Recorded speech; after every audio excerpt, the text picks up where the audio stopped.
Bonjour à tous, aujourd'hui je vais vous présenter la démarche diagnostique devant une douleur thoracique. La douleur thoracique est un motif extrêmement fréquent en urgence. Notre rôle est d'identifier rapidement les causes potentiellement mortelles tout en évitant les explorations inutiles. Les objectifs face à une douleur thoracique sont au nombre de 3.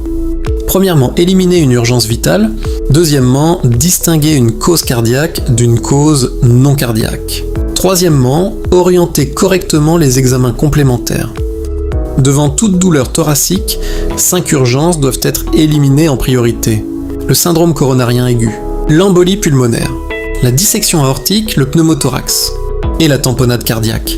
Ces pathologies peuvent engager le pronostic vital en quelques minutes. L'évaluation initiale suit l'approche ABCDE. A pour airway, vérifier la perméabilité des voies aériennes. B pour breathing, évaluer la respiration et la saturation en oxygène. C pour circulation, mesurer la tension artérielle et le pouls. D pour disability, apprécier l'état neurologique. E pour exposure, examiner complètement le patient. L'interrogatoire est fondamental et suit la méthode OPQRST. On sait quand la douleur a-t-elle commencé.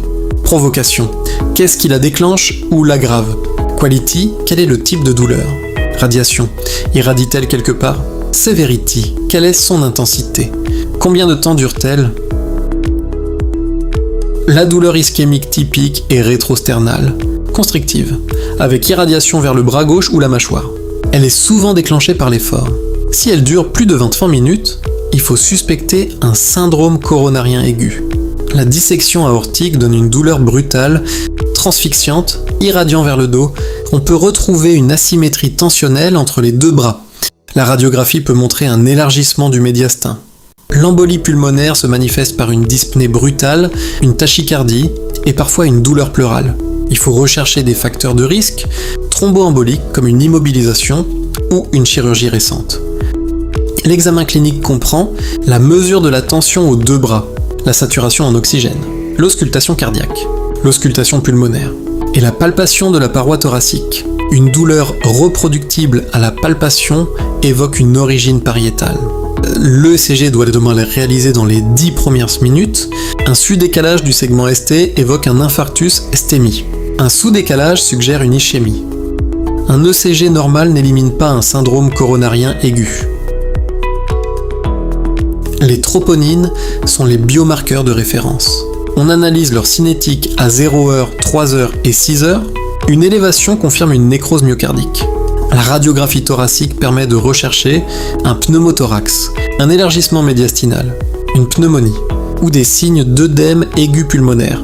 Les dédimères sont utiles en cas de suspicion faible ou intermédiaire, d'embolie pulmonaire. Un résultat négatif a une forte valeur prédictive négative. L'angioscanner thoracique confirme une embolie pulmonaire ou une dissection aortique. Les causes cardiaques comprennent le syndrome coronarien aigu, la péricardite et les cardiomyopathies. Les causes pulmonaires incluent l'embolie pulmonaire, le pneumothorax, la pneumonie et la pleurésie. Les causes digestives sont dominées par le reflux gastro-œsophagien. Enfin, les causes pariétales sont souvent bénignes et reproductibles à la palpation. Et en cas de syndrome coronarien aigu, on utilise des scores comme TIMI ou GRACE pour stratifier le risque et guider la prise en charge. En conclusion, toute douleur thoracique doit être considérée comme un syndrome coronarien aigu jusqu'à preuve du contraire. L'évaluation doit être rapide, systématique et orientée vers l'exclusion des causes vitales. Merci pour votre attention.